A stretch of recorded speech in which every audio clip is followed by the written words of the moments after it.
नाशिकमधल्या बातमीनं सुरुवात करूयात। गंगापूर धरणातून पाण्याचा विसर्ग वाढवण्यात आलाय। मुसळधार पावसामुळे गंगापूर धरणातल्या पाण्याची पातळी कमालीची वाढली। यानंतर धरणातल्या पातळी नियंत्रित राखण्यासाठी म्हणून विसर्ग करण्याचा निर्णय घेण्यात आलाय। सध्या गंगापूर धरणातून 2320 क्युसेकनं पाणी गोदावरी नदीपात्रात सोडण्यात येते। यामुळे नदीकाठच्या गावांना सतर्कतेचा इशारा देण्यात आलाय।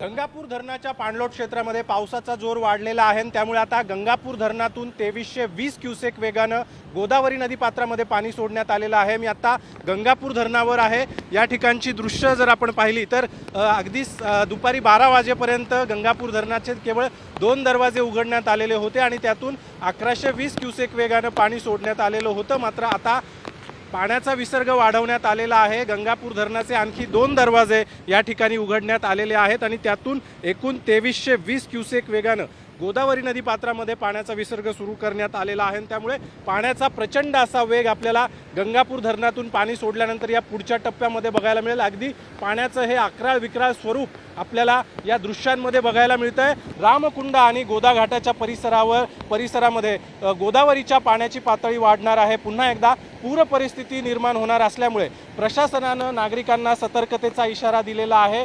कॅमेरामन प्रवीण काळबांडेसह अभिजित सोनवणे, साम टीव्ही, नाशिक। तर नाशिकमध्ये सलग तिसऱ्या दिवशी गोदावरीची पाणी पातळी वाढली आहे। गंगापूर धरणातून 2300 क्युसेक वेगानं पाणी गोदावरी नदीपात्रात सोडण्यात येते। त्यामुळे गोदावरीची पूरपरिस्थिती कायम आहे। रामकुंड आणि गोदा परिसरातील लहान मोठ्या मंदिरांभोवती पाण्याचा वेढा आहे।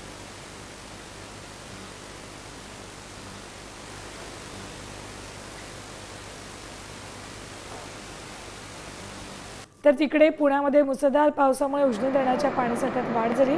अशात उजनी धरणातून भीमा नदीपात्रात पाण्याचा विसर्ग वाढवण्यात आला। उजनी धरणातून नदीपात्रात 21,000 क्युसेक वेगाने पाण्याचा विसर्ग केला जातो।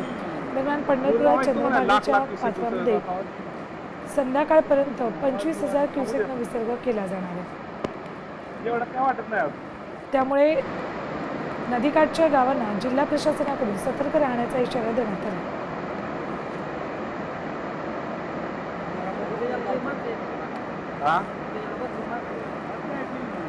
यानंतर बातमी मुंबईतनं बॉलिवूडचा किंग खानच्या बंगल्याच्या नूतनीकरणाचं काम हाती घेण्यात आलंय। CRZ नियमांचं यावेळेला उल्लंघन झाल्याची तक्रार करण्यात आली। BMCच्या पथकाकडून या बंगल्याची पाहणी केली जाते। CRZ नियमांचं उल्लंघन झाल्याची तक्रार करण्यात आली आहे। त्यानंतर आता BMCच्या पथकाकडून कामाची पाहणी केली जाते। किंग खानच्या बंगल्याच्या नूतनीकरणाचं काम हाती घेण्यात आलंय आणि त्याच वेळेला इथे CRZ नियमांचं उल्लंघन झाल्याचं कळतंय। अपडेट्स घेऊयात आमचे प्रतिनिधी विशाल सवणे यांच्याकडून। विशाल, काय अपडेट्स आहेत या बातमीचे? पाहिलं तर शाहरुख खानचा जो बंगला आहे मन्नत, त्याचं रिनोव्हेशनचं काम सुरू आहे। मात्र रिनोव्हेशनचं काम करत असताना CRZ म्हणजे कोस्टल रेग्युलेशन झोन जो आहे त्याच्या नियमांचं उल्लंघन होत आहे असल्याची तक्रार जी आहे ती BMCकडे करण्यात आली होती आणि त्याच तक्रारीची दखल घेत BMCचे जे अधिकारी वर्ग आहेत त्याचबरोबर वन विभागाचे अधिकारी यांची एक जॉईंट टीम जी आहे ती मन्नतमध्ये पोहोचलेली आहे आणि नेमकं या नियमांचं उल्लंघन होतंय का हे पाहिलं जात आहे। महत्त्वाचं सांगायचं म्हणजे बांद्रा परिसरात असलेला शाहरुख खानचा जो मन्नत बंगला आहे तो अगदी समुद्राच्या सी फेसिंग आहे आणि त्या ठिकाणी अशा स्वरूपाचे CRZचं उल्लंघन होत असल्याची तक्रार जी आहे ती प्राप्त झाली होती। मात्र आता अधिकारी वर्ग जे आहे ते पोहोचून सगळं संपूर्ण प्रकरणाची जी आहे ती तपासणी केली जात आहे। ठीक, धन्यवाद विशाल संपूर्ण माहितीसाठी। तर मन्नतच्या नूतनीकरणाचं काम सुरू आहे आणि याच दरम्यान CRZ नियमांचं उल्लंघन झाल्याची तक्रार BMCकडे दाखल झाली होती। त्यानंतर BMC आणि वन विभागाकडून शाहरुख खानच्या बंगल्याची तपासणी केली जाते।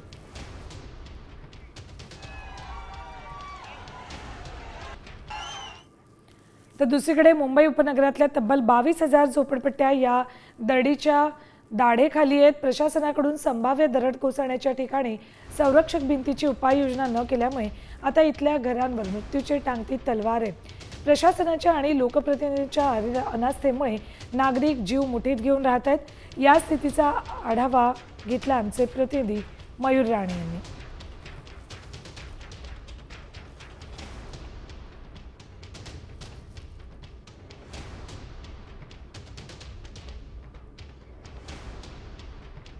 नगरातल्या 22,000 झोपडपट्ट्या या दरडीच्या झाडीखाली आहेत। आपण जर पाहायला गेलं तर प्रशासनाकडून संभाव्य दरड कोसळण्याच्या ठिकाणी संरक्षण भिंतीची उपाययोजना न केल्यामुळे आता इथल्या घरांवर मृत्यूची टांगती तलवार आहे ती दिसून येत आहे। पवई येथील IITच्या म्हाडाच्या झोपडपट्टी सुधारणा मंडळाचे अभियंता यांनी 2010 मध्ये धोकादायक ठिकाणाचे सर्वेक्षण केले होते। या IITने या सर्वेचा अहवाल 2011 साली म्हाडाच्या झोपडपट्टी सुधारणा मंडळाकडे सादर केला। या अहवालानुसार 9 मीटर उंचीपर्यंत संरक्षण उभारण्याची सूचना करण्यात आली। 9 मीटर उंचीपेक्षा जास्त उंचीच्या ठिकाणी कोकण रेल्वेच्या धर्तीवर कायमस्वरूपी उपाययोजना करण्याचे ठरले होते, पण अद्यापही यावर सरकारने या अहवालावर कुठल्याही प्रत्यक्षात कारवाई केली नाही। प्रशासनाच्या आणि लोकप्रतिनिधींच्या अनास्थेमुळे आता येथील जे नागरिक आहेत ते आता जीव मुठीत सध्या घेऊन आहेत। मात्र लवकरात लवकर या भिंती उभारण्या याव्या अशी येथील नागरिकांची देखील मागणी आहे। मराने साम टीव्ही मुंबई। यानंतर राजकीय विश्वातनं बातमी एकनाथ शिंदेंची ओळख लिंबू मिरची उपमुख्यमंत्री असा हल्लाबोल खासदार संजय राऊतांनी केलाय। शिंदे गट हा अमित शहांच्या मालकीचा आहे असंही ते म्हणालेत। एकनाथ शिंदेंनी काय सिद्ध करून दाखवलं असा सवालही राऊतांनी केलाय। शिवसेना हा जो गट आहे हा अमित शहांच्या मालकीचा गट आहे आणि शिंदेने ते वारंवार सिद्ध केलं आहे की आम्ही अमित शहांचे त्यांच्या गटानं असं अनेकदा स्पष्ट केलं आहे की आम्ही अमित शहांचे बुटचाटे आहोत। एकनाथ शिंदे यांची ओळख हे लिंबू मिरची उपमुख्यमंत्री बरं का, पूर्वी लिंबू टिंबू होते, 2 डेप्युटी सीएम आहेत, हे लिंबू मिरची उपमुख्यमंत्री आहेत आणि बहुतेक शहा सुद्धा त्यातलेच आहेत, हे सगळ्यांना माहिती आहे। दुसरीकडे उद्धव ठाकरेंच्या किल्मी या वक्तव्यावर अमृता फडणवीसांनी प्रतिक्रिया दिली। आपला देश शांतताप्रिय आहे आणि राज्यात एक शांतताप्रिय पक्ष सत्तेत आहे, त्यामुळे आपल्याला कुणी मारेल असा विचार करण्याची गरज नाही असं अमृता फडणवीसांनी म्हटलंय।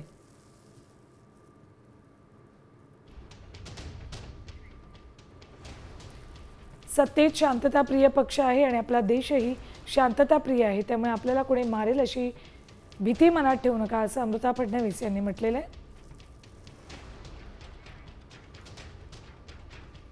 तसं आम्ही या गद्दारांच्या समोर उभा आहे आणि सांगतोय त्यांना आम्ही कम ऑन किल मी असेल हिंमत तर या अंगावर, फक्त अंगावर येणार असाल तर एक गोष्ट नक्की करा। अमिताभ बच्चनचा तो पिक्चर होता ना ॲम्ब्युलन्स घेऊन यायचा, तसा अंगावर माझ्या येणार असेल तर ॲम्ब्युलन्स घेऊन यायची, कारण येताना सरळ याल जाताना आडवे होऊन जाल। आज आंतरराष्ट्रीय योग दिन आहे आणि योग काय सांगतं, योग आहे शांतीचं प्रतीक। आपल्याला असा विचार करायची गरज नाही आहे की आपल्याला कोणी मारेल किल करेल। हा शांतिप्रिय देश आहे, शांतिप्रिय पार्टी आहे पॉवरमध्ये महाराष्ट्रात, तर सगळे कोएक्झिस्ट करतील लोकांच्या भल्यासाठी। यानंतर बातमी आहे ठाकरे बंधूंबाबतची। ठाकरे बंधूंची मनं जुळली आहेत। उद्धव ठाकरेंनी तर युतीचे स्पष्ट संकेत दिलेत, मात्र युतीचं घोडं कुठे अडलंय आणि युतीचा मुहूर्त कधी निघणार पाहूयात या स्पेशल रिपोर्टमधून। जुळली मग चर्चा काढली। ठाकरेंच्या युतीचा मुहूर्त कधी निघणार?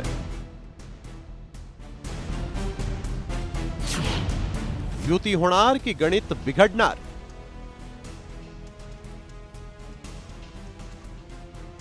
होणार की नाही होणार कळेल ना, जे यांच्या मनात आहे आणि राज्याच्या मनात आहे तेच मी करेन। उद्धव ठाकरेंनी मराठी ऐक्यासाठी राज ठाकरेंसोबत युतीचे उघड संकेत दिले, त्यामुळे मनसे आणि शिवसेनेत उत्साह आहे।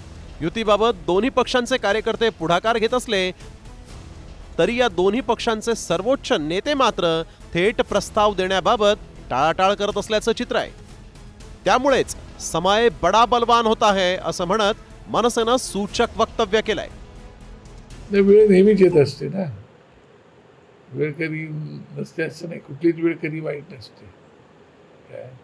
आणि महाभारतात एक वाक्य आहे, समय बडा बलवान होता है, त्या वाक्यात बरंच काही अर्थ असतात। हेच मी राज ठाकरे साहेबांना विचारतो की तुमच्या मनात नेमकं काय चाललंय, पण मला अजून उत्तर सापडत नाहीये। उत्तर सापडलं की तुम्हाला नक्की देईन मी, त्याची चिंता करू नका। राज ठाकरेंनी साथ घातली आणि त्याला उद्धव ठाकरेंनी प्रतिसाद दिला। तेव्हापासून ठाकरे बंधू एकत्र येण्याची चर्चा सुरू आहे। दरम्यान दोन्ही पक्षांच्या कार्यकर्त्यांनी एकत्र येत आंदोलनं केली, तर संजय राऊतांनीही वारंवार ठाकरे बंधूंच्या युतीबाबत आशावादी भूमिका घेतली। मात्र मराठी ऐक्य मोडून काढण्यासाठी भाजपकडून प्रयत्न सुरू असल्याची टीकाच ठाकरेंनी केली। म्हणून किती प्रयत्न चालले, होणारच नाही। अरे तुला काय करायचं, तुला नाही होत, आमचं आम्ही बघू ना। तर उद्धव ठाकरेंच्या वक्तव्यानंतर स्वाभिमानी पक्ष महाराष्ट्रासाठी एकत्र येतीलच अशी अपेक्षा राऊत यांनी व्यक्त केली। येतील ना, सगळे येतील।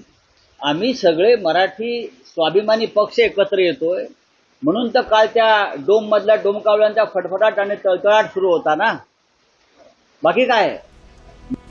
आता मनसे आणि ठाकरे गटाचे कार्यकर्ते आणि नेतेही युतीबाबत सकारात्मक असताना युतीचं घोडं नेमकं कुठं अडलंय पाहूया। ठाकरे गटाकडून माजी नगरसेवक, आमदार, खासदारांच्या मतांची चाचपणी। मनसेकडूनही युतीबाबत पदाधिकाऱ्यांची बैठक। ठाकरे गट आणि मनसे तुल्यबळ असलेल्या जागा कुणाला याबाबत संभ्रम। युतीचा प्रस्ताव कोणी द्यायचा यावरून चर्चेला ब्रेक। काल जो उत्साह दिसला तो ह्याच्या आधी कधी 1 वर्षापूर्वी नाही दिसला, ह्याच्या पूर्वी 2 वर्षापूर्वी नाही दिसला। 19 वर्ष झाली मनसे स्थापन होऊन, तेव्हा कधी उत्साह वाटला ना, हल्लीच का तो उत्साह वाटायला लागला, याचा कधी विचार करणार आहोत की नाही आपण? शरद पवार साहेबांबरोबर जाऊ का, काँग्रेस बरोबर जाऊ का, तेव्हा बैठका घेतल्या का नगरसेवकांच्या का आमदारांच्या? की अशा पद्धतीने आम्हाला तुम्ही प्रेशराईज करू शकत नाही, आमच्यावर दबाव आणू शकत नाही। ज्या वेळेला जो निर्णय घ्यायचा आहे त्यावेळेला तो राजसाहेब घेतील। राज्य सरकारनं हिंदी सक्तीचा निर्णय घेत मराठीला आव्हान दिलं। मात्र याच मुद्द्यावर ठाकरे बंधू एकत्र येऊन एकमेकांना महाराष्ट्राच्या मनातील प्रस्ताव देणार का आणि ठाकरे ब्रँड जपण्यासाठी एकमेकांना टाळी देत महापालिकेसाठी रणशिंग फुंकणार का याचीच चर्चा रंगली आहे। ब्युरो रिपोर्ट, साम टीव्ही न्यूज। तर या चर्चेचं उत्तरही लवकरच मिळणार आहे। यानंतर बातम्या बघणार आहोत मान्सून 20। राज्यभरात पावसानं काहीशी विश्रांती घेतली, मात्र आज कोकण, ठाण्यामध्ये येलो अलर्ट जारी करण्यात आलाय। मराठवाडा, विदर्भातही पावसाची शक्यता वर्तवली। या ठिकाणी वादळी वाऱ्याचा पावसाचा अंदाज वर्तवण्यात आला।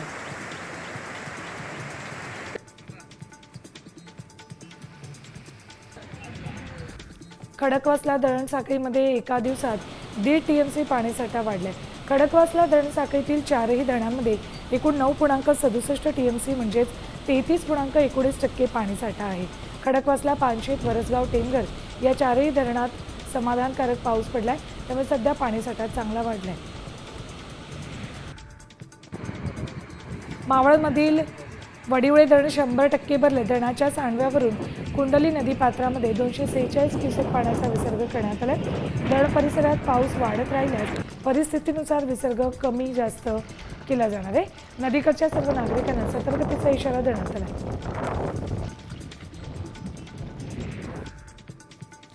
पुण्यामध्ये ताम्हिणीत 24 तासात अतिमुसळधार पाऊस झालाय।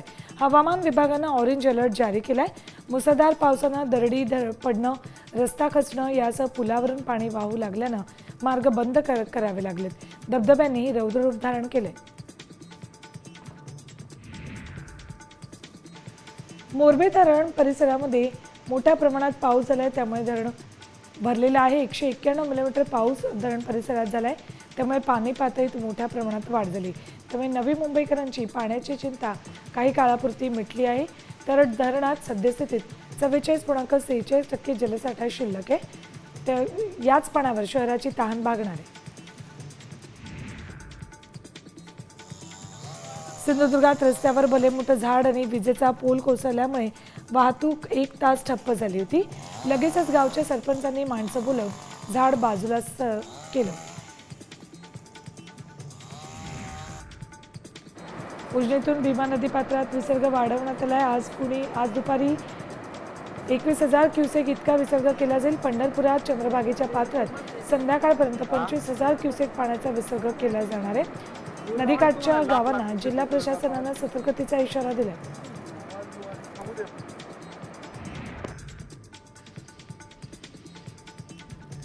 मुंबई उपनगरातल्या 22,000 झोपडपट्ट्या या दरडीच्या दाढेखाली आहेत। प्रशासनाकडून संभाव्य दरड कोसळणाऱ्या ठिकाणी संरक्षक भिंतीची उपाययोजना केली जात नसल्यानं घर कोसळण्याची शक्यता अधिक आहे. सरकार कुठलीच कारवाई करत नसल्यानं नागरिकांना जीव मुठीत घेऊन राहावं लागतंय. पावसाळी मासेमारी बंदी कालावधीत अवैध मासेमारी करणाऱ्यांवर कठोर कारवाई करण्यात येणार आहे, असं आश्वासन मत्स्य व्यवसाय आयुक्तांनी दिले. तसंच मुंबई आणि उपनगराप्रमाणेच पालघर आणि ठाणे जिल्ह्यातील गस्ती नौका लवकरच सुरू करण्यात येतील अशी माहिती दिली.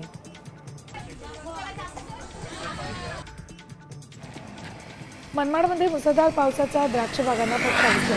पावसाचं पाणी साचल्यामुळे द्राक्षांना तडे गेलेले आहेत, तर द्राक्ष पिकावर करपा आणि मावा या रोगांचा प्रादुर्भाव होण्याची शक्यता आहे. धाराशिव जिल्ह्यात एकूण 2.5 लाख हेक्टरवर खरीप पेरणी झाली. सरासरी 45.18% पेरण्या पूर्ण झाल्यात. यामध्ये सध्या सर्वाधिक 1,98,970 हेक्टरवर सोयाबीनची पेरणी झाली. मागील 5-6 दिवसांपासून जिल्ह्यात पावसानं दडी उघडीप दिल्यानं पेरण्यांना चांगला वेग आला.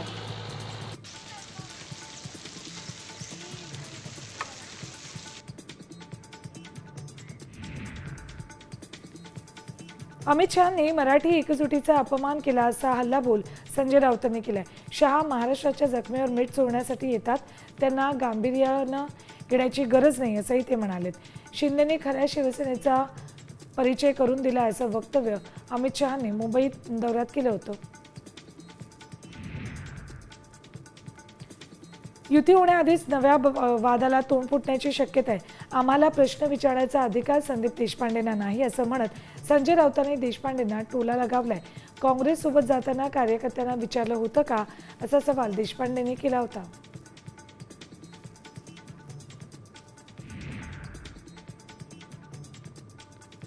इराणमधून भारतीय विद्यार्थ्यांना घेऊन पहिलं विमान दिल्लीमध्ये पोहोचले. इराण आणि इस्रायलमधील संघर्ष वाढत चाललाय. या वाढत्या तणावाच्या पार्श्वभूमीवर भारतानं ऑपरेशन सिंधू राबवत भारतीय नागरिकांना मायदेशी परत आणण्याची मोहीम हाती घेतली. या बचाव कार्यक्रमासाठी इराणच्या महान एअरच्या चार्टर्ड विमानांचा वापर केला जातो.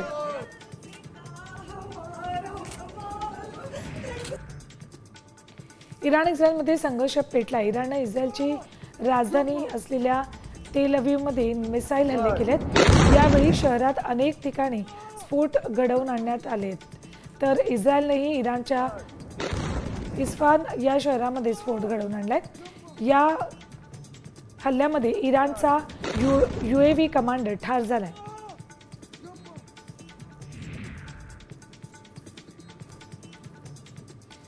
भारत ग्लोबल साऊथचा आवाज आहे. भारतासारख्या देशांनी जागतिक शांततेसाठी पुढाकार घ्यावा. भारतानं इस्रायलवर दबाव वाढवावा असं म्हटलेलं आहे भारतातील इराणचे उपराजदूत मोहम्मद जावेद हुसनी यांनी.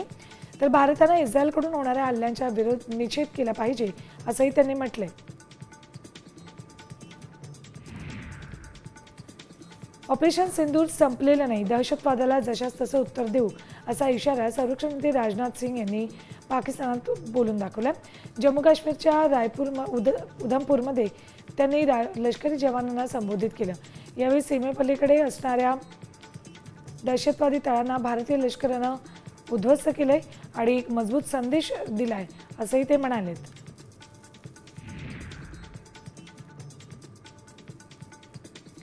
मेट्रो स्थानक आजपासून प्रवासी सेवेत सक्रिय झाले. या स्थानकामुळे मेट्रो आणि रेल्वे या दोन्ही वाहतुकीचं एकत्रीकरण शक्य झालंय. पुणे मेट्रोच्या प्रवाशांसाठी ही आनंदाची बातमी. नाशिकच्या पेवला तालुक्यातल्या कोराळे वस्ती या ठिकाणी रस्त्याची पावसामुळे अक्षरशः दुर्दशा झाली आहे. ग्रामपंचायतीने याची गंभीर दखल घ्यावी अशी मागणी परिसरातल्या नागरिकांनी केली.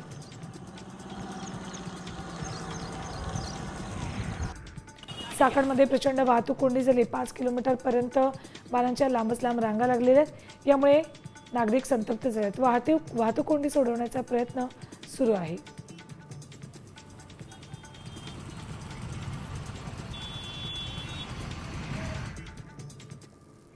यात एक बातमी आहे. 1 लाख किमतीची स्कूटी आणि 14 लाख किमतीचा नंबर. हो, तुम्ही अगदी बरोबर ऐकलंय. छंद ही मोठी गोष्ट असून यासाठी काही पण करतात. त्याचंच हे एक जिवंत उदाहरण म्हणावं लागेल. हिमाचल प्रदेशातील तरुण संजीव कुमारनं 1 लाख रुपयांच्या स्कूटरसाठी 14 लाख रुपयांहून अधिकची खरेदी केली. इतके पैसे देऊन संजीवनं स्कूटीसाठी HP21C0001 हा क्रमांक मिळवलाय. परिवहन विभागाच्या ऑनलाईन लिलावात फक्त 2 बोलीदार सहभागी झाले होते. दुसरा बोली लावणारा सोलन जिल्ह्यातला होता. त्यांना 13.5 लाख रुपये देऊ केले, परंतु संजीव कुमारनं पूर्ण 14 लाख रुपये देऊन बोली जिंकली. बघा, हिमाचलच्या संजीव कुमारनं 14 लाखांचा VIP नंबर घेतला. HP21C0001 संजीव कुमारच्या स्कूटीचा VIP नंबर आहे. स्कूटीची मूळ किंमत 1 लाख रुपये तर स्कूटीचा नंबर 14 लाखांचा आहे.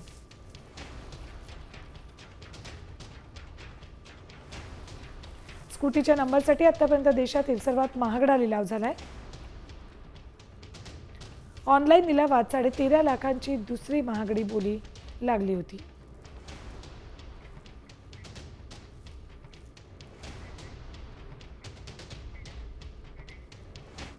आता तुम्ही 2 व्हीलरनं हवेत उडू शकता. हो, तुम्ही अगदी बरोबर ऐकलत. मात्र हवेत उडणारी ही कोणती बाईक आहे आणि तिची वैशिष्ट्ये काय आहेत पाहूयात या स्पेशल रिपोर्टमधून.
आहे. आता ही फ्लाइंग बाईक भारतात नेमकी कधी येणार असा प्रश्न अनेकांना पडला असेल. मात्र सध्या तरी चीनमध्ये या बाईकची प्री बुकिंग सुरू झाली आहे. भारतासारख्या मोठ्या लोकसंख्येच्या देशात ट्रॅफिकच्या समस्येवर मात करण्यासाठी ही बाईक निश्चितच उत्तम पर्याय ठरेल. मात्र हवेत उडणाऱ्या या बाईकची किंमत पाहिल्यावर ही बाईक सध्या तरी सर्वसामान्यांच्या आवाक्याबाहेरच आहे. ब्युरो रिपोर्ट, साम TV न्यूज.